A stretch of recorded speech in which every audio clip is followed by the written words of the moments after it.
Bon, allez, avant qu'il se débute, là, on y va. Allez.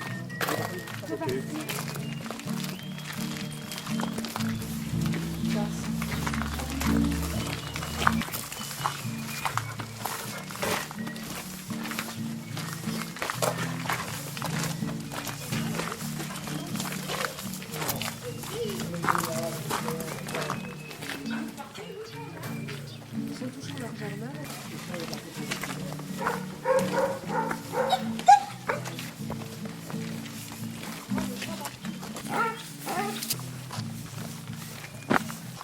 Avant, elle vient de faire son Non, mais en fait, il pédale derrière, mais à côté.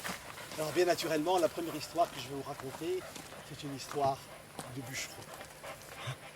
Et comme souvent dans les contes, eh bien, les histoires commencent par « Il était une fois ». Il était une fois un brave bûcheron qui chaque matin partait en forêt, travailler, couper des arbres avec son âne. Et ce bûcheron avait une bonne habitude.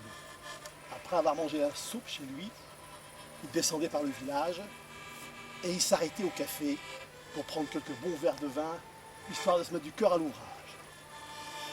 Et au village, il y avait 3 cafés. Alors, pour ne pas faire de jaloux, mais il s'arrêtait aux 3 cafés. Il fallait garder de bonnes relations avec tout le monde. Et puis un jour qu'il avait sans doute été pris dans une tournée dans l'un des cafés, il est ressorti de là, mais alors vraiment avec des idées pas très claires. Il est arrivé dans sa forêt, et là, il s'est mis à grimper à un arbre, assis à califourchon sur une branche maîtresse, et il s'est mis à scier la branche au ras du tronc. Il y a un chasseur qui est passé et qui lui a dit « Mon ami, avant 5 minutes, tu seras par terre. » Le bûcheron l'a regardé, avec des yeux ronds, demandant ce qu'il disait, le chasseur. Il a haussé les épaules. En guise de réponse, il lui a roté l'excédent de vin qu'il avait bu, et il a continué son travail. Le chasseur n'était pas passé de 5 minutes que la branche a cédé, et le bûcheron est tombé par terre. Il s'est relevé en se tenant les reins, en criant « C'est extraordinaire, c'est extraordinaire !» Il s'est mis à courir après le chasseur. « Hé monsieur, monsieur, attendez, attendez-moi !» Vous vous rendez compte? Je ne vous connais pas, vous ne me connaissez pas, vous m'avez dit que j'allais tomber, et je suis tombé. C'est extraordinaire. Oh, sûr, vous êtes devin. Alors dites-moi, monsieur, je vous en prie, quand est-ce que je mourrai? Le chasseur, se rendant compte qu'il avait l'air à faire à quelqu'un de pas tout à fait fini, comme on dit, pour s'en amuser, s'en débarrasser, il lui a dit « Eh bien, mon bon ami, tu mourras quand ton âne aura pété 3 fois. » Fichtre, s'est dit le bûcheron. C'est que j'en ai pas pour longtemps à vivre. Pendant toute la matinée, il a ménagé sa bête, la laissant tranquillement à l'ombre, ne faisant surtout pas porter des bois. Mais hélas, la veille, en faisant tour de la maison, l'âne avait trouvé sous la fenêtre un plat de fèves qu'on avait laissé traîner là. Et il s'en était régalé. Le chasseur n'était pas parti de 5 minutes, que l'âne s'est réveillé sur ses 4 pattes, il a tournicoté les oreilles, il a levé la queue, il a laissé partir un pet retentissant. Lui, il est doux, s'est dit le bûcheron. Mais cet animal veut ma perte. Après toute la matinée, il a laissé tranquille, là. Et sur le coup de midi, de nouveau, l'âne, il se réveille sur ses 4 pattes, tournicote les oreilles, lève la queue, et il met un second pet encore plus retentissant que le premier. Alors, il dit le bûcheron, mais je ne t'aurai pas le dernier mot, tu ne sais pas qui tu as affaire.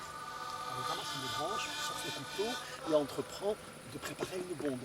Il soulève la queue, prend une bûche en guise de maillet et enfonce la bonde dans l'orifice qui est l'objet de toutes ses craintes. Et puis il met une petite charge de bois sur l'âne et tranquillement, doucement, en ménageant sa bête, il rentre chez lui. Il n'avait pas fait 100 mètres que l'âne s'arrête de nouveau. Il se crispe sur ses pattes, il tournicote les oreilles, il se cambre, il se gonfle et tout d'un coup, la bonde sort de ses fesses aussi violemment que le fut d'un canon.